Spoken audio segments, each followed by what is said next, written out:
Chers auditeurs, chers téléspectateurs, bonjour. Face à face reçoit aujourd'hui Jean-Claude Mvwemba Luzamba. Rendez-vous hebdomadaire, ce rendez-vous deviendra quotidien pendant tout le dialogue intercongolais. Bienvenue dans Face à face, où face à mon invité, je vais décortiquer l'actualité du jour et le contexte dans lequel elle intervient, sans détour et sans embâche. Rappel alors du président du groupe parlementaire UDPS et alliés, UNC et MLC toujours dans la dynamique. 23 août, ville morte sur toute l'étendue de la République démocratique du Congo. Au dialogue national, avez-vous une autre solution? Jean-Claude Mvwemba Luzamba, bonjour. Bonjour. Vous êtes député élu de Kassangoulou au Congo central, président du MPCR, membre de la dynamique. Et du rassemblement. Et du rassemblement. Parce qu'actuellement, c'est le rassemblement qui nous englobe. Qui prime sur le MPCR? Actuellement, oui. Vous avez mis de côté le MPCR pour le rassemblement? Je n'ai pas mis de côté le MPCR. Le MPCR est là en tant que parti politique, mais qui s'y trouve dans la dynamique de l'opposition. Et la dynamique de l'opposition est dans un mouvement. Parce que la politique ne peut pas être solitaire. Et dans un mouvement qui rassemble tous les partis politiques qui aspirent à l'alternance demain. On a compris. Le rassemblement, c'est contre ce que vous avez dit, dictature. Enfin, contre le président Joseph Kabila. Mais ce n'était pas le premier point que je voulais aborder avec vous. Vous êtes aussi, enfin, je ne sais pas si vous l'êtes prioritairement, député national, deuxième vice-président du groupe parlementaire UDPS et alliés, c'est ça? Oui, c'est bien cela. Vous rappelez alors le président du groupe parlementaire, Samy Badibanga, parce qu'il participe au début du comité préparatoire pour le dialogue. Vous ne l'excluez pas? Non, pour l'instant, le problème, c'est pas ça. Pour l'instant, le problème est que le groupe parlementaire UDPS et alliés, faisant fonction, de la dynamique de l'opposition, parce qu'il y a tant d'autres personnes qui essayent aujourd'hui de travestir l'histoire. La dynamique de l'opposition a commencé à travers les présidents et certains membres influents du groupe parlementaire à l'Assemblée nationale, dont Samy Badibanga, ainsi que tant d'autres. Donc à partir de ce moment-là, dès lors que la dynamique de l'opposition est dans le mouvement, à travers le rassemblement, que nous avons recusé le complicateur Eden Kodjo, à partir de ce moment-là, nous voyons très mal quelqu'un qui se dit de l'UDPS puisse aller à ce forum que M. Kabila a convoqué depuis le mois d'octobre, mois de novembre 2015. C'est pour cela que nous avons fait une réunion du groupe parlementaire aujourd'hui, pour justement dire que le président Samy Badibanga est dans ce dialogue en tant que personnalité politique et n'engage en rien le groupe parlementaire UDPS et alliés. J'ai pas envie de créer la polémique entre vous. Reçu sur Top Congo, Félix Tshisekedi, en cours d'histoire, dit que aucun parlementaire de l'UDPS ne siège. De quel UDPS parlez-vous? Non, enfin, vous savez, ça c'est un rhétorique déjà dépassé. Dès lors que le président Tshisekedi reçoit tout le monde, y compris certains députés que vous dites entre parenthèses ont été recusés. Il n'y a jamais eu un document. J'ai toujours demandé où se trouve le document où le président Tshisekedi a exclu les députés nationaux de l'UDPS. Il a toujours dit que lui, il demandait à tout le monde de ne pas y aller. C'est important. Cette question est importante. Donc l'UDPS, le groupe parlementaire UDPS, ils sont toujours membres de l'UDPS. Mais ils se proclament UDPS. Non, c'est oui ou c'est non. Oui, ils sont toujours oui. Ils sont toujours UDPS, malgré qu'ils ont des problèmes avec leur famille politique. Mais ils sont toujours UDPS. Ça arrive. Ils sont toujours c'est comme chez nous, chez les Bissimbi, chez les Bankolo, chez les Congo. Quand il y a un problème, vous savez, votre papa peut très bien vous dire, allez, vas-y chez vos oncles. Parce que chez nous, c'est comme ça. Quand votre papa vous chasse, il vous dit jamais, allez dans ma famille. Allez dans la famille de votre maman. Ça, c'est quelque chose que nous avons hérité de nos traditions bantoues. Donc, tous les mandataires ou toutes les personnes, notamment de la CENI, désignées par le groupe parlementaire UDPS, sont de l'UDPS. Mais ceux qui continuent jusqu'à ce jour à se proclamer de l'UDPS, mais les mandataires de la CENI, c'est que je sache, il n'est plus dans l'UDPS, il le dit. Il est maintenant à la CENI. Mandat impératif. C'est ça le mandat impératif. Non. C'est au nom de ce même mandat impératif que Samy Badibanga, hier, au micro Top Congo, déclare qu'il est parti au comité préparatoire du dialogue intercongolais. Il est élu étiquette UDPS, certes, mais le mandat impératif fait que, à ce dialogue, il représente le peuple qu'il a élu. Mais c'est la va de soi. Alors pourquoi le rappeler à l'ordre? Je ne suis pas contre. Pourquoi le rappeler à l'ordre? Au contraire, c'est une fierté que monsieur Sami Badibanga puisse représenter le peuple de la Funa qui l'ont élu. Mais nous disons tout simplement, il ne peut pas engager le groupe parlementaire. Parce que dans certaines de ses déclarations, le président Sami Badibanga dit qu'il est dans les institutions, il est parti représenter les institutions de la République. Nous nous disons non. Si le président Sami Badibanga avait fait une réunion du groupe parlementaire et que le groupe parlementaire avait pris comme option d'y aller, c'est autrement. Il n'y a jamais eu de réunion de groupe parlementaire et la plupart des gens sont même surpris qu'il soit là. Moi, Sami Badibanga, c'est un frère de plus de 40 ans. Donc, à partir de ce moment-là, mais cette impasse politique, je ne pouvais pas l'accepter. Ok, bien compris.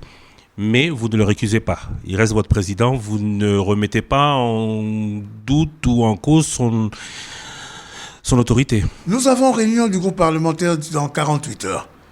Et à travers de ces réunions du groupe parlementaire, on verra bien comment les choses se passeront par rapport à un acte que nous avons recusé, le complicateur Eden Kodjo, et que le président du groupe parlementaire s'y retrouve là où son parti politique, l'UDPS, ainsi que le rassemblement, dont est le président du comité des sages, le docteur Etienne Tshisekedi Wamulumba, ont recusé cela.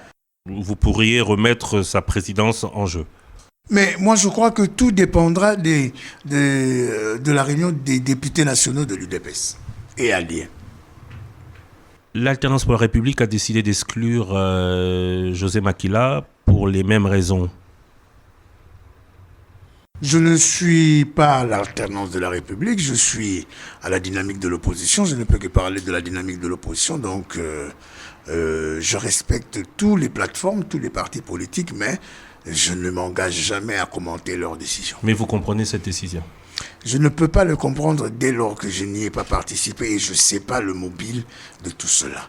Parce qu'il a participé à la réunion. Mais alors, dès lors que le mouvement, la plateforme que M. Makila était à l'Alternance de la République a recusé le complicateur Eden Kodjo, c'est la va de soi qu'il puisse décider autrement. Mêmement pour cas de la dynamique, le MLC et l'UNC, encore que le MLC ne soit pas parti au dialogue. Non, mais l'UNC, nous l'avons déjà dit, la dynamique de l'opposition dans son ensemble, en dehors même du rassemblement, avait décidé qu'aucun membre de la dynamique devait voir Kodjo. Dès lors qu'on avait enfreint cette règle, on a commencé à mettre de côté certains frères qui voulaient continuer ce qu'ils avaient à travers leurs relations politiques par rapport au dialogue de M. Kabila convoqué au mois de novembre 2015. Le MLC, avant tout le monde, avait rencontré Eden Kodjo. Mais nous vous disons... Ont-ils été exclus? À l'heure actuelle, nous l'avons bien dit, à l'heure actuelle, après la rencontre du MLC, c'est à ce moment-là que nous avons décidé de commun accord avec tous les membres qui assistaient à la réunion de la dynamique, dont que ce soit la secrétaire générale F. Bazariba, que ce soit l'honorable député Ngendazie, que dorénavant, la dynamique appliquerait les sanctions par rapport à ça. Dorénavant, la dynamique est au rassemblement? La dynamique a toujours été au rassemblement. Le MLC dit que non. Au nom de quel principe? Alors que MLC et UNC à l'époque, le MLC, l'appartenance du MLC, à part l'absence à 2-3 réunions, n'est pas remise en cause, que je sache. Mais le problème, quand vous dites que le MLC récuse l'appartenance de la dynamique à l'alternance, c'est quoi ça? Non, ils disent que non, ils ne peuvent pas en bloc comme ça, et chacun a sa particularité. Le MLC, ça je parle bien du MLC, n'adhère pas au rassemblement, il refuse d'adhérer comme ça en bloc. Mais la dynamique est au rassemblement. Si le MLC ne vient pas au rassemblement, au rassemblement, donc ils feront plus partie non plus de la dynamique. Donc la dynamique aujourd'hui, c'est la dynamique sans le MLC et l'UNC. Mais si les gens estiment qu'ils peuvent aller œuvrer seuls, ils peuvent le faire, où est le problème? Est-ce que la dynamique n'œuvre pas sans le rassemblement? La dynamique œuvre sans le rassemblement par rapport à certains objectifs.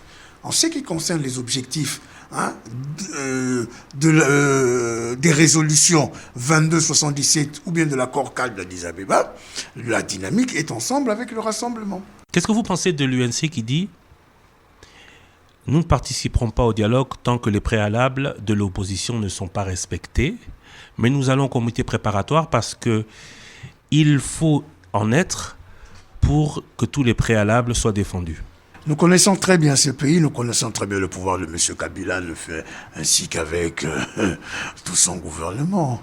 S'ils avaient besoin de libérer, de répondre positivement à ces préalables, ils l'auraient déjà fait. Ils en ont libéré 25 ? Ils n'ont pas libéré 25. Il y avait déjà 20 qui étaient déjà dehors. Ils étaient de la liste déposée par l'UDPS lors des négociations auxquelles vous n'avez pas pris part. Il se défend et le gouvernement le rappelle que la liste a été remise. Est-ce que vous voyez vraiment, à l'Union européenne par l'UDPS ? Vous voyez vraiment l'UDPS déposer une liste sans le président Eugène Diomi ? Soyons sérieux. Non. Ils ont parlé de Eugène Diomi Ndongala, ils ont parlé du président du SCOD, Maître Yambo, mais ils ont dit que ces deux cas-là n'étaient pas libérables. Bon, si ces deux cas ne sont pas libérables, alors qu'est-ce qui sera libérable ? Qui continuent avec leur dialogue, ça c'est pas un problème. Que l'UNC aille et cherche vaille que vaille à obtenir leur libération au comité préparatoire n'est pas une raison valable pour mettre on va dire, pour tester leur... L'UNC est parti en tant que regroupement politique avec ses alliés. Il n'avait pas besoin de la dynamique, il n'a pas consulté la dynamique, donc ça ne les engage que. Mais vous n'avez pas consulté l'UNC et le MLC pour aller au rassemblement ? Si, tout le monde a été contacté puisqu'il y avait une réunion, là où même des invitations sont arrivées, y compris les invitations du président Vital Kamerhe et les autres. Les autres, on les a refusé des visas, c'est pour ça qu'ils ne sont pas venus. Mais ils doivent dire la vérité. Mais les autres, l'UNC, Claudel Loubaya, le secrétaire général adjoint du l'UNC était là. Le secrétaire général de l'UNC, Jean-Bertrand Iwanga, était à Genval. Mais au moment avant Genval, l'UNC a prévenu qu'ils sont à Genval à titre individuel. Je peux vous dire la vérité, le yeux dans le yeux. Avant Genval, j'étais avec le président Kamerhe. Il n'a trouvé aucun inconvénient pour que nous puissions aller nous rencontrer, puisque c'était le but de tout opposant. Avoir une grande force de l'opposition pour être bloc par rapport à ce que on sentait déjà que M. Kabila ne voulait pas quitter le pouvoir. Donc ne pas organiser les élections. Donc ce n'est qu'après, d'ailleurs on a même appelé le président Kamerhe pour lui donner la représentation du comité de sages au rassemblement. C'est lui qui a décliné. Ça c'est anecdote. Si aujourd'hui, à ce comité préparatoire, l'UNC arrive à obtenir tous les préalables que mais vous posez. Mais le fondement, c'est quoi ? Nous ne voulons pas de ce dialogue que M. Kabila a convoqué. Parce que... Non, vous posez à ce stade 3 conditions. Si les 3 conditions sont remplies, et si ces 3 conditions sont remplies par le simple fait de la présence et de la volonté des négociations de l'UNC, vous irez au dialogue ? Mais nous ne pouvons pas aller à ces dialogues parce que nous sommes pour le 22-77. Or, le 22-77 n'est pas représenté à travers le dialogue de M. Kabila. Donc, tout est faux. Il ne faudrait pas commencer à dire parce que l'UNC peut obtenir, ça serait très bien par rapport à nos frères. Que ce soit le bâtonnier Mouyambo, que ce soit Eugène Diomi Ndongala, que ce soit même la cessation de poursuite bidon envers le président du Football Club Mazembe, le président Moïse Katumbi. Et même par rapport à la cessation des harcèlements fiscaux des uns et des autres. Il faut arrêter. Donc à partir de ce moment-là, pourquoi pas ? Mais nous, le fondement, c'est la résolution 2277 qui emmène... Donc les 3 préalables, la résolution 2277 et la convocation du dialogue par qui que ce soit n'étant qu'une option. Donc les 3 préalables présentés comme sine qua non, sinon pas de participation de rassemblement, ne sont que des préalables avant d'autres. Mais bien sûr, c'est la va de soi. M. Kabila lui-même est le problème. Parce que M. Kabila ne veut pas organiser les élections. Je suis législateur. Je sais que chaque année, le budget de la République octroie 250 millions de dollars à la CNI. Et ça va faire 5 ans, nous sommes à 1 milliard de dollars. La CNI en a eu combien? Il y a à peine 6 mois. M. Corneille Nangaa avait dit que le gouvernement de la République les ont donné seulement 61 millions de dollars. Et que maintenant, je crois, il y a 3 ou 4 jours, M. Kabila ordonnera au gouvernement de donner, je crois, 300 ou 350 millions de dollars à la CNI. Et depuis tout ce temps-là, pourquoi il ne l'aura pas fait? En conclusion, ils ont eu ceux qui veulent le dialogue, ceux qui pensent que le dialogue est la solution. Ils auront eu raison de démarrer le 23 août ce forum sans attendre ceux qui, vous le dites, n'y participeront jamais. Je suis un démocrate, je respecte toute action de tout individu, de toute personnalité politique qui estime que ses intérêts sont là où ils y vont, pas par rapport à mes convictions. À mes convictions, je ne peux pas y aller, je ne peux pas y aller. Pourquoi avoir convoqué le 23 août? Pourquoi avoir appelé le 23 août à une ville morte? Le 23... Avoir donné les conditions de cette ville morte et ne pas avoir inséré le fait que de toute manière au dialogue vous n'irez pas. Non, le dialogue, on l'a déjà dit, on ne va pas le répéter. Nous avons déjà recusé le complicateur. Mais vous dites que vous Kodjo. récusez Eden Kodjo, mais vous dites par rapport justement ville morte pour qu'il ne soit plus là. Par rapport à tout cela, y compris afin que M. Kodjo ne soit plus là, parce qu'il est devenu le complicateur, un grand kabiliste devant l'Éternel, et nous ne voulons pas de cela. C'est pour cela qu'il y a eu cette ville morte. Cette ville morte a eu pour double objectif. Le premier objectif pour dire non. Nous voulons le respect de la Constitution, à travers tout forum. Parce que M. Christian Lusakweno, je vais vous dire une chose. Est-ce que vous pouvez me citer quelque part dans la Constitution, là où on dit, avant d'aller à l'élection présidentielle, il faut aller au dialogue? Il n'y en a pas. Subitement, M. Kabila, arrivant à ces 2 mandats constitutionnels, est en train d'envisager des choses, aller aux élections apaisées, patata patati. Ah ben non. Et puis, le second volet était, nous sommes des Bantous. Il y a nos frères à l'Est qui meurent. Continue tes jours, parce que la République ne parvient pas à les sécuriser. Il aurait bien fallu que nous puissions faire notre deuil. C'est ce que nous avons fait le 27, en demandant aux Congolais, le 23, en demandant aux Congolais et aux Congolaises de rester chez eux, de faire leur deuil, et puis nous allons repartir pour autre chose, pour notre combat. Vous n'avez pas d'alternative au dialogue pour éviter la crise? Mais quelle crise?